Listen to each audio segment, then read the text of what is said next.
Hello, everyone. What's this topic about? On positions of power, where is the artist? Here we are at Art Basel, the biggest, the most important art fair in the world. There's tons of art out there, all of it for sale. Some of it has already been bought. But where does the artist come into all of this? Where is the artist now? Why are we still doing this? I'm going to hand over to Thomas to kick off the discussion, but I also want to quickly put in a little note here that Sun Yuan and Peng, who are sitting right next to me, they are going to be participating in October at the Guggenheim in Art and China After 1989 Theatre of the World.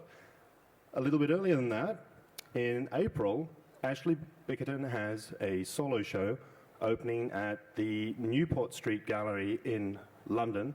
This is the private museum that is owned and run by Damien Hirst. So, Thomas, over to you. Well, thank you very much for coming for the first talk today. Hello, Ashley. We go back a long time. We just don't know when and where we did meet. Peng Yuan, pleasure to talk with you on the stage. We've worked together previously also, and I really, always admired their boldness. There was one video that I was able to show in an exhibition in Berlin where they had created an artificial police car that was much, much bigger than normal police cars that usually circle around in Beijing. And they were daring to drive in that fake police car around at night in Beijing next to like real police cars, and you sit there and you watch this video and you cringe and you think like, when is that hoax gonna collapse around them and they're in jail or something? So their boldness was actually something that always has inspired me. The question today is, what agency do artists have? How can we understand the works of artists, and how do artists change our minds and via our hearts, and via that, how do they alter the world in a larger picture? So maybe, it's a big topic, and we only have 47 minutes, 32 seconds left. So I would like to hand over to Peng Yu.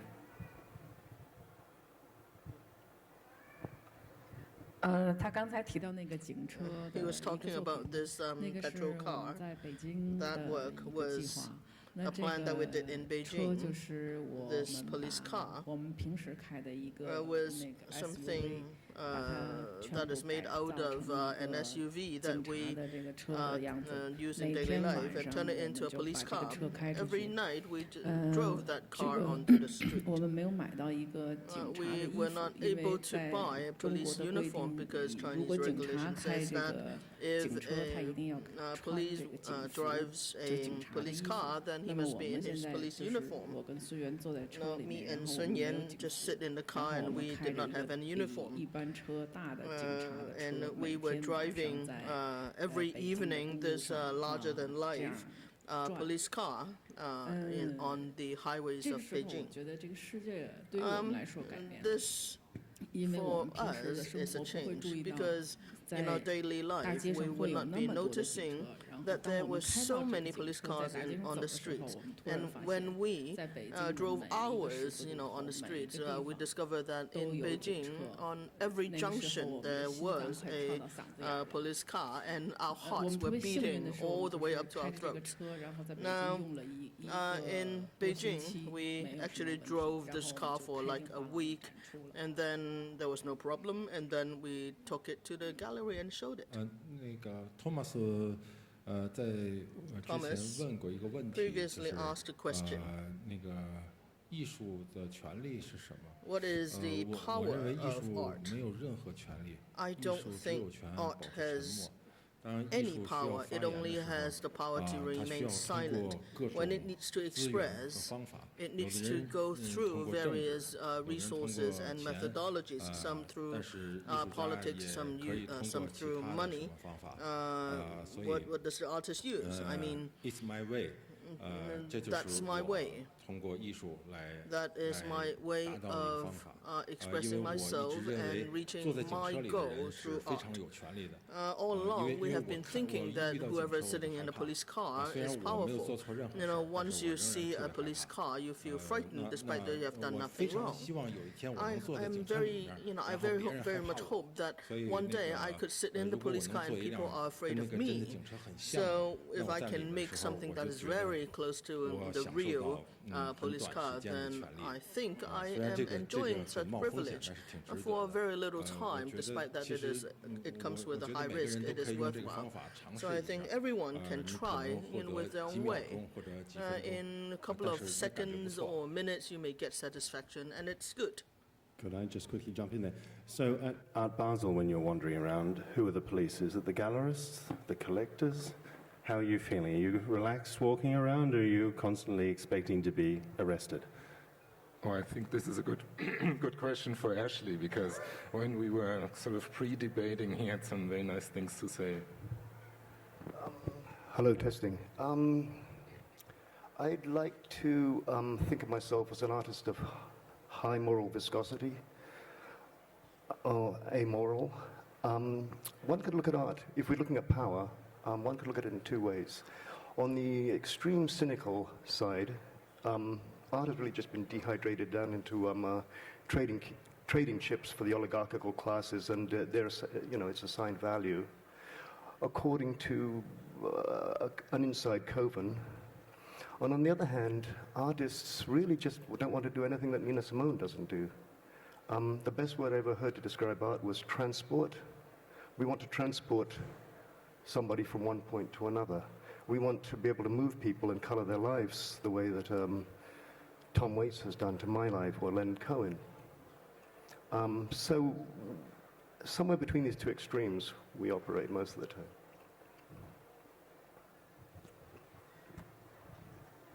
No, I was a little bit distracted because all the while you were talking, I had an image in mind that was that's in one of the galleries here on the floor, where there's a big portrait of yourself in green next to a pregnant, very pregnant, also very green woman, and that image just stuck in my mind. And while you were talking about the two extremes of what artists are doing, I found that there's some sort of almost like an element of resistance in your work, of resistance in the sense that when we talk about art and politics, it's always about how can artists influence politics, and I would agree with you. There is no direct way that you can say an artist's work has influence on daily political change, but I think artists can change the minds of people, and then the whole climate can change, and then eventually there might be political change. But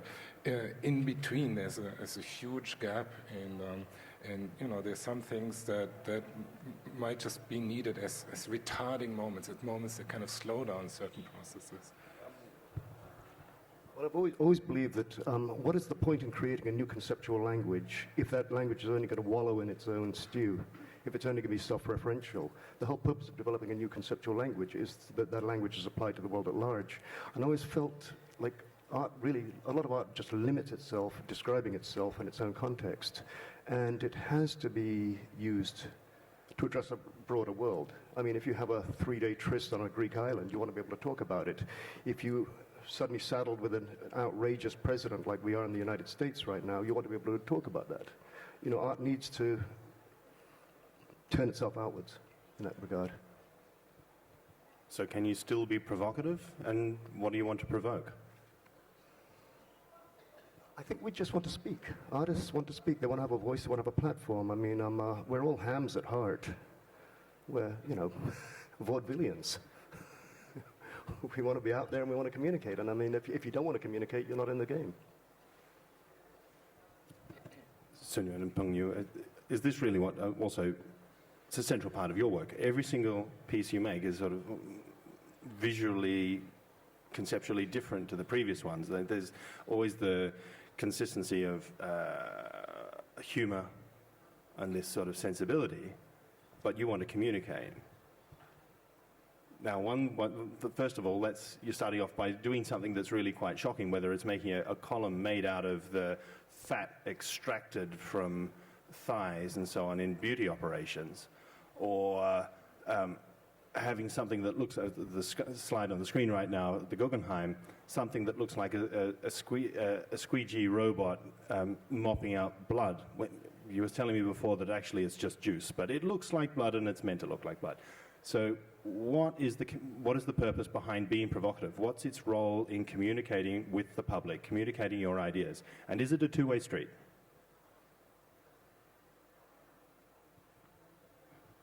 那个，跟那个公众，有的时候想沟通。 Sometimes I wanted to communicate with the public, sometimes I don't. 我觉得艺术首先 I feel that 是 art, 那 in the 个 first place, 我自己高兴，就是所以我不知道我 has to 那个 be, 为什么 has 这 to 么做 start from 为 myself. 什么会 Despite that I don't know why 做 I I 个 like to do 这 it, 样 why I 的 would 事 do it. 情，然后大家很 I don't 注 understand 意或者 why 很惊 I 讶 did what I did, 但 that 有的时 people 候 are 可能他们也 surprised. 不注意。 Sometimes they are not aware. 来 For 的观 example, 众就 today, 挺少的。 the 我觉得 audience 那 are 个 quite, 如果 small. 是 There are 那 very 个 few people 那个 here. 金刚狼的演员坐 I 在这儿， think 那 if 就很多人来。 金刚所以狼那个如果我需要 artist 引 is 起 sitting 大 here, 家注意的话， then 我 many 们就应 people 该 would be 把 sitting 那 here. 个 No, Hugh if I would Jackman like to, 放在这儿，然后那个 catch 我 your 坐在旁边， attention, 然 then 后 Hugh 别的 Jackman 人 should 注 be 意。 here, and I would 所 sit 以 next to him. 我不知 Then 道 people would 那 notice, 个 perhaps me. 当我们需要某些 Now, 方法的时候， if 我 we 们只需 needed 要想 some 那 methodology, 个方法。 we only have to 至于 think about it. 那个我的目的是什么，我也不知道，因 I 为 don't know 对 what 于 my 艺术来说 intentions are.，答案不重 You 要 know,，for 问题才重 art, 要。因为这个世界提供 questions 答案的人 are 很 more 多，但是能 important, 提出问 answers 题 are 的人 not. 特别少。所以我 Because 希 many 望 people 做 have 那 answers 个 where 能提供一个 very few people 问题 knows 出 how 来， how to 不 ask a 管这个问题 question. 问的好不 So 好。 I feel that, to be able to ask question regardless of whether the question is good or bad is a good thing. What do you think of that, Ash? I don't know. I was thinking there's a show being curated right now at the Herschel Museum, and I think it's called, well, somebody posted about it today. I was just reading it this morning, quite interested. One of the artists who's been invited to be in the show, well-known figure from the 1980s. And it's all about art and commodity and branding. And he doesn't like this at all and wants to pull his piece. And I thought, that's interesting. Then when we did the Tate had a show called Pop Life, curated by Jack Bankowski and Alan Skingeris. The original title of that show was Sold Out, but two millionaire artists rejected that title and said they were going to pull their work if that title wasn't changed. So it got changed to the much weaker Pop Life. But Sold Out was a great title. So, does that answer? Well, sort of. I'm trying to get at, how do we communicate with the public? There's so much out there. That a lot of the messages just get caught in the Google soup of information. The one way to get your message out, one way to keep real as an artist, is to be provocative, is to put a lot of spice, a lot of... I actually have two questions in that regard. And if we want to talk about what that is, and we would have to look at the strategies that Ashley and Sunyoung Peng employ. In the case of Ashley, I'm always interested in the notion of fertility. I mean, the recent work is all about this like lush environment where, I feel this is something that in political discourse in the West is not really being taken into account. It's a rather arid and dry accounting of what big global issues are there, and then there's artists that sit in their studios and they say, oh, my work deals with XYZ issue. And my experience in studios in Beijing always was artists that I meet there, I talk to them for a while, and after an hour or two of conversation, they talk about their dreams, their ideas, how they see a different world, or just their own function, their own method, their particular way of being an artist. And so it's a much more personal approach to the practice of art that I find in Asia, and that's really, really fascinating for me. When in the West, I feel it's all kind of like on a very cool intellectual level, and you don't have that personal engagement. So I guess in Ashley's work, it's what interests me is fertility, and in Sun Peng Yu's work, it's the, you know, there's always that subtext of violence that is there, and that is used rather strategically. You know, it's not really stylistic promiscuity. Stylistic promiscuity. No wormhole unbeckoning.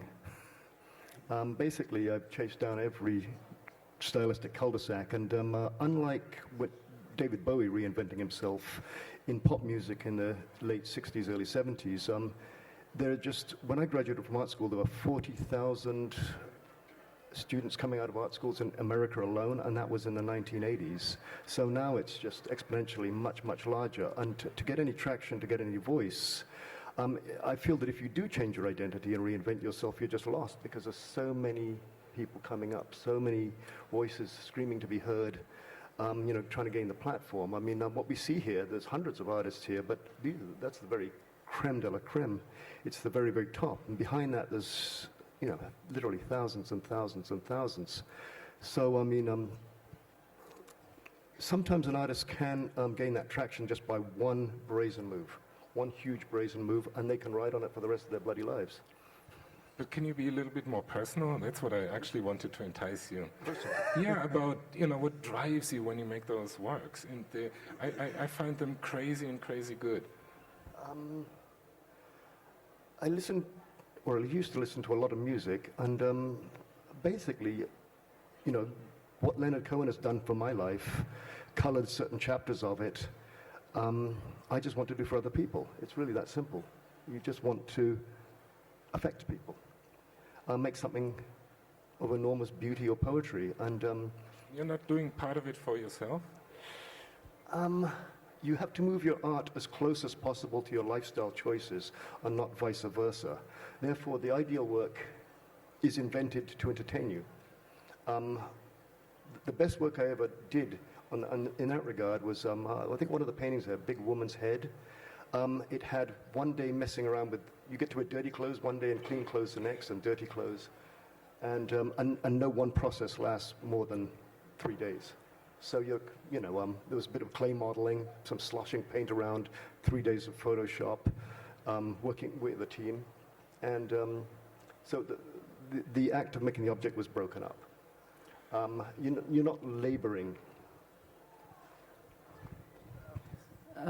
刚才他说到这个艺术家， Just 他 now he was saying, 工作他越贴近自己的生活越好，然后你就可以 you know, 不会 an artist's work needs to be very close to your life so that you don't get lost, especially in the West, 每年有多少 when 毕业 there 的 are 学 so 生， many 然后他 graduates 们为 from the 了 art school 那 and so 个 many 让观众 artists, 注意到自 so 己 that, you know, 去 when 表现，然 when 后就 they 迷失 when 掉 they 自己 needed 了。 to catch the 那么 attention of the 其实 audience, 第一句 in 第 the 一 end 部分是 they 很好 lost 的，就 themselves. 是 I think the 每个 first 艺 part 术 is 家要 excellent. 根据自 You 己 know, 的环 every 境。 artist has to work in accordance 其 to 实 their 中国 own heart 在 and environment. 10年之前，所有的艺术问题，它 10都 years ago 是 in 在于 China, 东方和 most 西 of 方 the 文化交流的问题。为什么东方 discourse 就是 is 中国 about 的当代艺术， West and East 那么有力 exchange. 量？但是它在艺术语言上很简单，它就表现了一个中国的政治上的背景。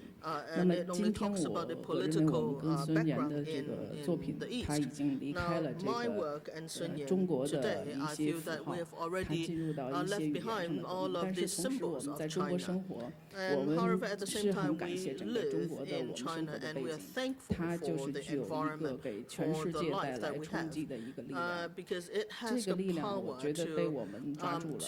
那这个方式不仅是我们的方式，也同时可能带有中国现在本土的这种政治和跟全球的这种冲突性的这个方式。这个特点我觉得我们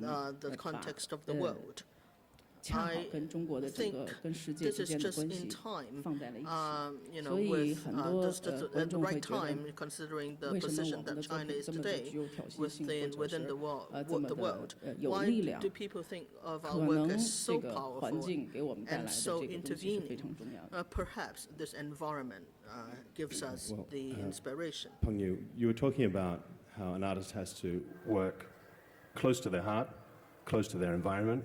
There's a lot of violence in your work. So here's my question. How do you work with him? How do you work with Sun Yuan? 我觉得这个世界上不存在完全独立的个体，因为你不是受你身边的人影响，就是受别人的影响。我也不相信有一个艺术家在这个世界上是纯粹完全的独立、与世隔绝的创造出一个完全超乎别人影响的一个语言。a language that is totally beyond the influence of other people. It is not possible for them to create something that they have not seen before. On this topic, me and Sun Yuan has had a long discussion. Therefore, we cooperate in order to avoid interference from other things. 那个有一句话，中国有一句话叫“但行好事，莫问前程”。他的意思就是，你只按照你自己喜欢的方式去做，那个你喜欢的那个方式就是好的。你不要问那个结果，你不要想象任何的结果。同时，就是我觉得所有的人，就是包括艺术家。I think everybody, including artists and myself, you do not need to believe in what people say, and people don't need to believe in what I say. Don't allow other artists to influence, impact you, and don't, let other people be your muse. Just be your own muse. That would be. But how do you influence each other? What's the negotiating process? Who wins? 我赢。I did. 那个不是，很多时候是这样的，就是表面上看起来那个赢的人，往往其实是没有赢，是被控制赢。这有一个例子啊，我打一个比方，就是比如说那个人们会觉得狗是人这个驯化出来的一种动物，因为那个狗很服从人的话但是那个从进化论的角度来说，实际上是那个狗是远古的一种狼，它为了能够从人那里获得食物，然后逐渐学会了一种技能，就是它跟人沟通，然后它让人觉得很高兴，然后很乖，而且能够为人提供服务，所以人接受了一种方式，就是它跟动物一起生活，他认为这个动物是他感情上的一种需要，并且他在生活和工作里头也需要。那么这个时候实际上是这种狼驯化了人类，让人类以为它是一种叫狗的东西。那么这个例子就是那个，这可以体现出，这是一种合作关系。这种合作关系不是简单的，我跟另外一个人我们俩好，而是它是一种政治关系。In good relationship. Instead, it's just a very If you want more to complicated apply one. this image to the process between, or the relationship between artists and their audience, who's the dog and who's the human? Silence.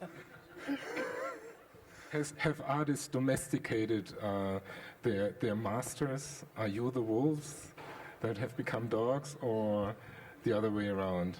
Or is our audience here domesticated? I hope they're domesticated. 那个我肯定是狗。那个我表面上是为所有的观众服务的，让他们觉得我很乖很可爱。那个当然我希望是这样，但是可能没有让所有的人都觉得我是狗，他们可能还觉得就是不知道这是什么东西，我不认识它。其实虽然 Sun Yan may be joking, however, he's very alive. I believe that the cooperation between the two of us versus when an artist work individually is that we are always coordinating and adjusting our relationship and our thinking. Therefore, our works, are not large in number. Sometimes I would say, that if I work on my own, I may be producing, double the quantities of work. When we have thoughts, when we talk and we negotiate, we may veto or reject 80% of it and just continue with the 20% that both of us agree to.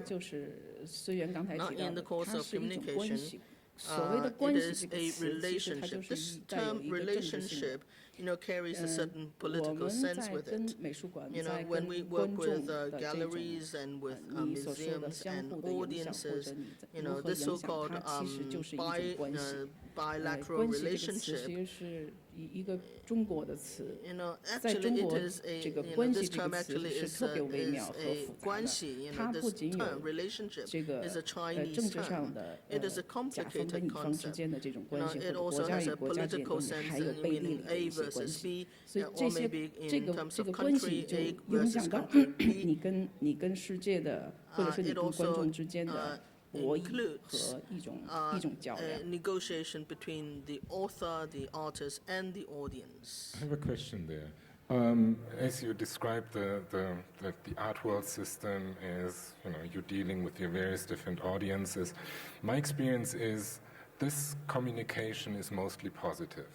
Like, you do something, people react positively to you, it gets shown, it gets promoted, it gets seen by other people. There's hardly a moment where there is negative feedback, because negative feedback is not part of the system. It just means it doesn't continue, right? There's a stop. So if you do something that is not really, doesn't fit in there, it's a dead end. But there's no really strong emotional reaction to it, unless you hit something like a really interesting point. Have you ever had an experience like that you've done something in your artistic practice that got a really, truly negative response? Because that, to me, is the only proof that there has been some criticism. 1989. 1989. I did a show that was, I was trying to do landscape through sculpture. And probably the best line was one of the most negative. It was from Peter Sheldal. He said, I no more want to hear Bickerton discussing monocultural agriculture than I want to hear a bunch of farmers discussing kefir. And he said, but on second thoughts, maybe I would like to hear a bunch of farmers discussing kefir. So that was pretty bad.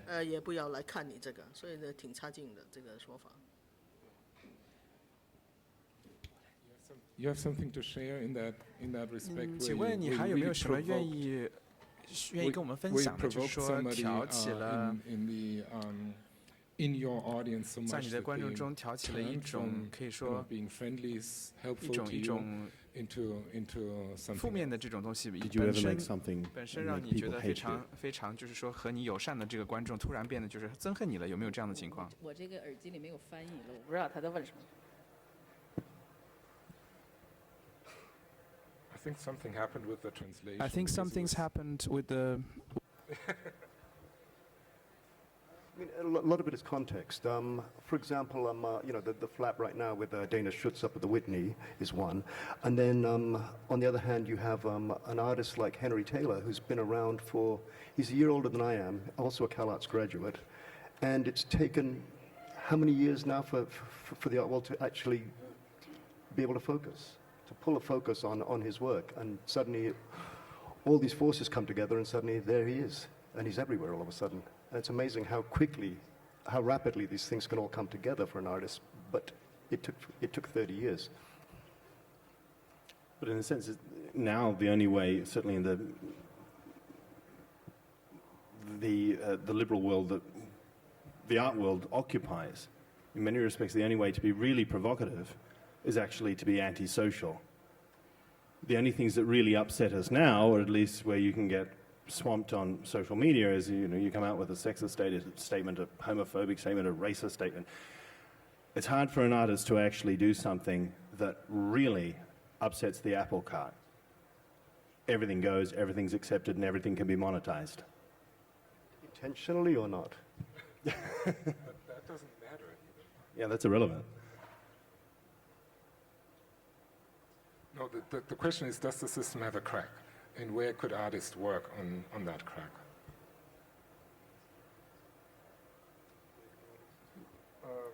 No, I mean, what Chris was saying is that, there's sort of a discourse that, if you follow the discourse, you can say almost everything. However, if you violate certain rules, then you really hit resistance. And the question is there a crack in between? Is the discourse really so open as we would want it to be? Or is this part of a system of describing and actually furthering the careers? Can you still be critical and transgressive? Yes.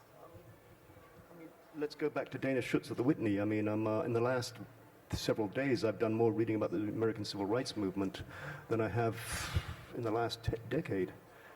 Just voraciously, absorbing everything I can on the subject. So, whether or not it was intentional on her part, which certainly wasn't, it's opened up a very vivid, lively discourse. But only by making a mistake, a faux pas. A rather tone-deaf and cloddish mistake, probably, yeah. And that's the only way forward? To make a mistake? To basically be sacrificed on social media? It's one way. Not the best, not ideal. Well, maybe if we take a little bit of a bigger picture, and in the country that you live in, there is, of course, much more cause for criticism, and I'm very curious to see how it's actually going to play out. So far, what I've noticed from over there, it's the same kind of criticism that has been applied, say, in the last 30, 40, 50 years. The discourse hasn't changed, it has just grown in volume. I tend to think that the Trump phenomenon shows that there's something wrong with that discourse. There's a lot of people inside the United States that are exactly dissatisfied with the way the discourse was kept alive in American society, and the fact that so many people voted for him is that a lot of them didn't feel included. Now, how do intellectuals in the United States find an answer to that other than just reinforcing their efforts on the same kind of discourse, because clearly it doesn't work anymore? One cannot neglect the fact that the Obama years did produce the Kardashians. And the first thing the day that Trump got elected, my first thought was, well, at least heartfelt protest music is probably going to make a comeback. Country Joe and the Fish, some of the great anti-Vietnam War songs. I mean, there might be some pushback. I mean, art in some ways had gotten quite complacent. If you think of that situation in mainland China, how would you describe the pushing forward, this kind of movement between intellectual forces in mainland, what they can do, what they try to do, and when they're being told, okay, this is, don't go any further. How do you describe that process? Because it's very different to how you would do that in the United States.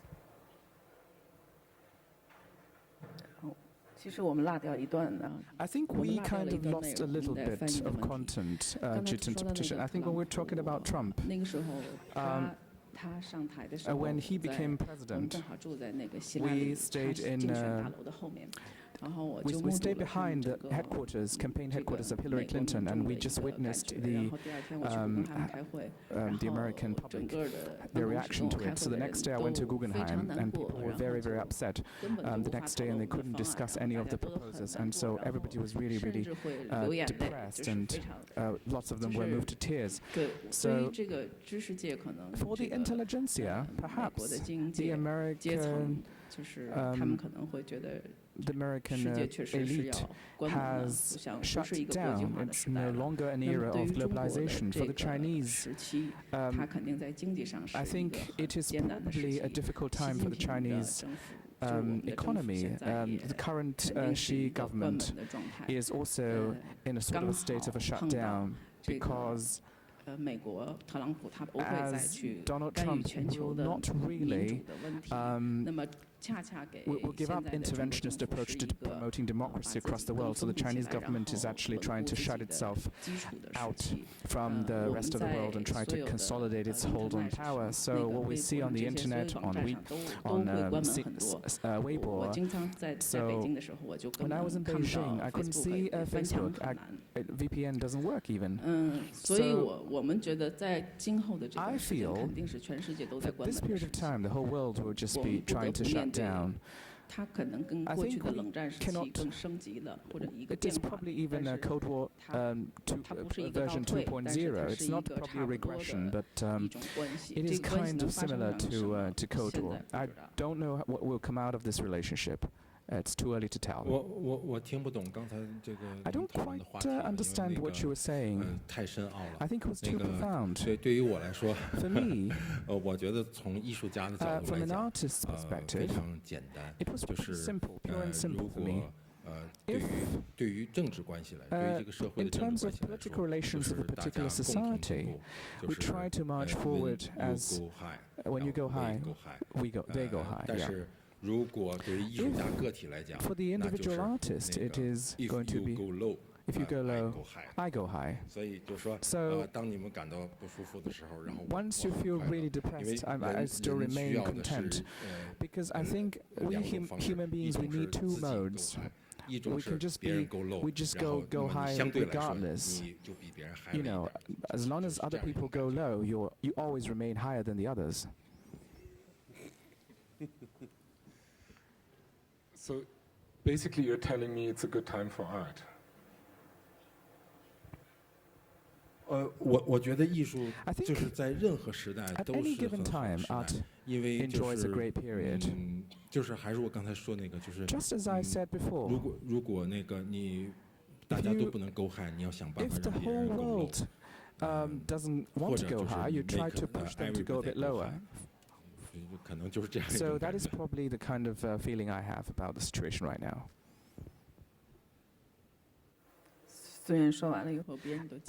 People couldn't follow apparently. We don't know what to say about it. So when you also mentioned, let's return to this the issue at hand. And when you mentioned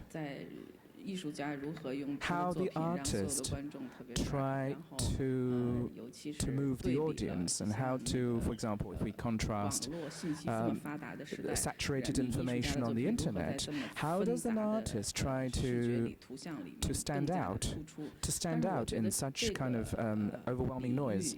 So such a metaphor is perhaps too categorical, too common.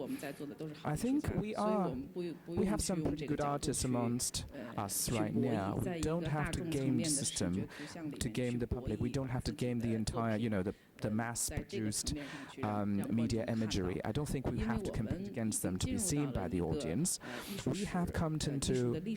We've come into inside the history. We are working within art history.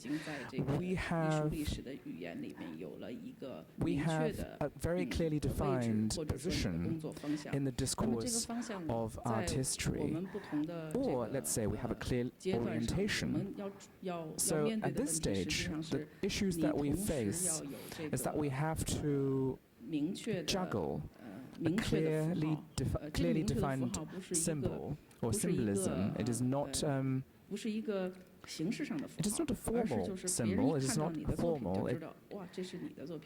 People recognize your work at first sight, just as the work we exhibited at Guggenheim, and somebody forwarded to somebody else, and a friend said, it is probably done by Sun Yuan and without any hesitation. All of our works were pretty markedly different from one another, yet that piece of work was instantly recognizable to my friend's friend. So there was some sort of aura, and also your the consistent problematic characteristic of your work. So this recognition is probably something we need in terms of clear visuality. So we do not really want to strive to be seen. We do not want to give up on our own, own orientation of our work. Let me force this argument a little more. I mean, I asked you before, did you have negative feedback with your audiences? Now, when you talk about your position that you feel you're achieving with your artistic practice in art history in the end, and you were talking about your work as something that plays out on a symbolical level. You're working on the symbolical level, which is distinct from the political realm, where real forces are pushing towards certain directions. If artists want to have agency, the symbols that they create have to be powerful enough to actually trigger something in the real world. That's sort of, I guess, the transition that it needs for art to be influential. Now, in mainland China, when that happens, when you come out from a secluded area that can be called art and it enters the real world, that is a moment of significance, maybe even of danger, and there's also censorship. We can't have this discussion here today if we don't talk about this for a moment, at least in the context of mainland China. Have you had any experience with that, and what was it that triggered that kind of censorship?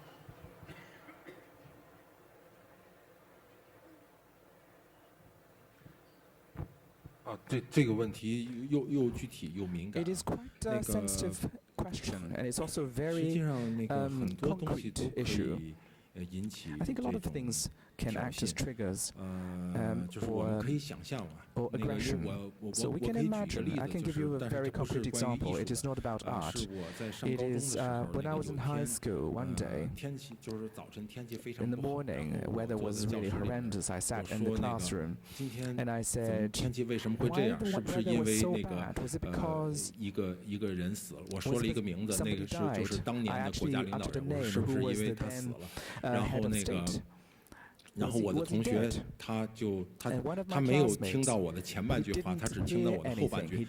他就说这个人死了，然后他就马上到楼下去找那个当天的报纸，然后他就到处说是谁死了，然后结果这个学校里就感到很恐慌，然后就到处调查，就是谁传出的这个谣言，最后就查到了我，然后就说说你为什么造谣说我们的国家领导人死了？我说我没造谣，然后我找了3个同学给我作证，说我说的原话是今天为什么天气会这样？是不是因为这个人死了？所以我说我没有造谣，我说的是一个问句，而不是一个肯定的回答。所以那天我受到了学校的严重批评，但是他们并没有对我做进一步的处罚，因为我只提了一个问题。那这个时候呢，我在举这个例子是说明什么呢？就是说，在中国，就是至少是在过去我们所经历过的年代，那么有很多东西，它都对现实构成一种挑衅，因为这个现实太厉害了，而不是你太厉害了。那么对于艺术家来说，可能我们要做的不仅仅是对现实的挑衅，而是可能需要你通过对现实的挑衅来完成一个对艺术的某个问题。因为如果你仅仅针对现实的话，可能这个门槛太低了，所以就是我们不能那个把门槛设得太低。但是有的时候你有可能需要某些东西给艺术一个提问的权利。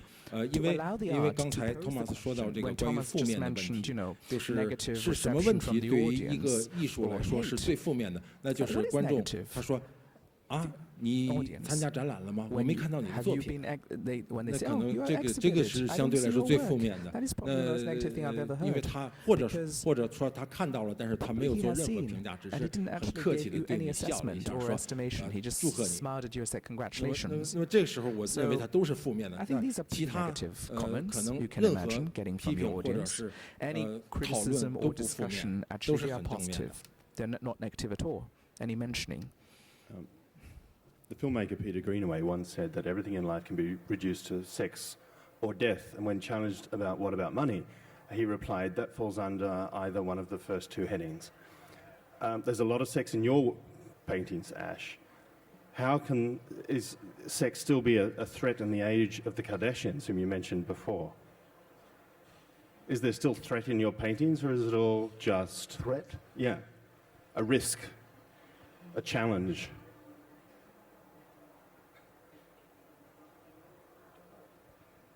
Keep going back to poetry. I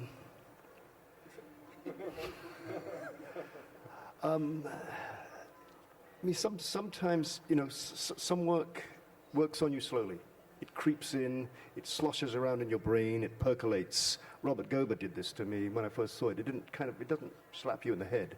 Now, other work, you're just bowled over by the enormity of its poetry. Atia's piece, the tinfoil prayer, that's one. And then you guys' piece I saw in London, and I didn't expect it. I just was absolutely blown away. The old guys in the wheelchairs. The retirement home. It reminded me of Tintin. The characters were so fleshed out. They were so sort of like hyper-realized. The stylization, the richness of the sort of individually sort of selected and built. And I spent like an hour in there just laughing. And this is what you want work to do. I mean, regardless of the, you know, you asked about sexuality in the work, but I don't really paint things. I make things that are paintings. The work's always just about what is a painting. A painting is a thing. If there's sexuality in it, it's because paintings have sex in them. If there's color in them, that's because paintings are supposed to have color in them. Or if it's exotic, that's because paintings are supposed to be exotic. I've always thought that what I was doing was like an Alan McCollum surrogate, but just turned inside out and dripping with stuff. You know, you slap everything on top of it, you know, in a form of hyperbole. So nothing is sort of, the content isn't even real. It's just, it's stuff that goes in a painting.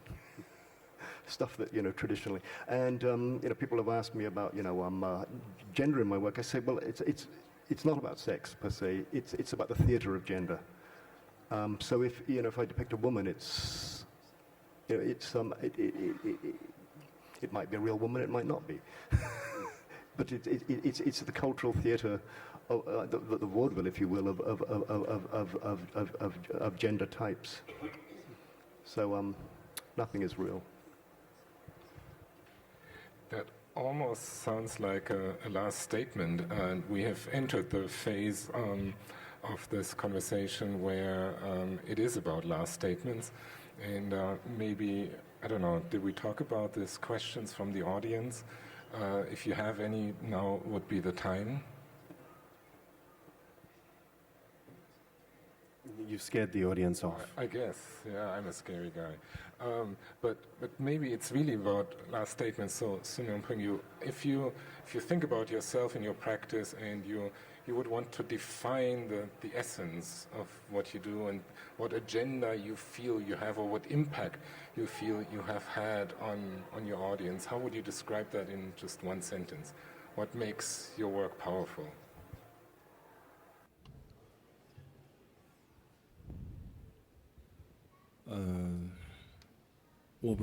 I actually don't know. 我觉得 I believe 这可能是一个答案，就是很多时候我们对不知道的东西会感到恐惧，所以当我们的作品里面如果有那个我不知道的东西，那可能那就是最吸引我的力量。那么可能观众感觉到的也是这样同样的力量。 That is probably what appeals to the audience most. 我特别羡慕他说的那个诗意这个词。实际上，我跟孙源讨论作品的时候，经常到最后作品完成出现的时候，我们会觉得 takes its final shape. 打动我们自己的 I feel that what moves us 特别具有诗意的。 is the enormity of 但 poetry 是 there. 我们在讨论作品之前，我们都有一个共识，其实在中国诗 work, 歌 of course in China we have a sort of a consensus 我 that 们没有 poetry 诗 has 意的 died in China. 在现实中生活， In 我们并没有 reality, we 诗 do 意 not 的。 have any 那么 sense of 除了我 poetry 们在 anymore. 现实中的这些问题和 Regardless 我 of the 们的艺术 questions 语 and 言 issues 的 we 问 have 题，这个 in 的 reality, 讨 and 论 also 和创作之外， regardless of discussions 它 about 最 the 后 artistic 形成的一个 creativity 作品的 of 结 our 果， works, 打 the 动我们 results 最后的 of 是那 our 个 own work 孙源刚才 what 说的， moves 就 us 是我们无法描述的 is 那 the 个，还能够令我们感动的那个东西。 thing 我 that 们 moves us. 今天就可以暂时把它叫做 We 一种 probably can just 诗 call 歌， it 而这 poetry. 个诗歌是一个 And 很深的、 it is pretty profound 很让我们说不清的那种 and 强 really 烈的东西。 ineffably strong thing. I honestly can't remember why I do what I do. I've been doing it so long, it's sort of just what you do. I mean, give me a guitar, put me in a roadhouse, or put me in Lincoln Center, I'll play and sing. That's all I know how to do. We're just hardwired.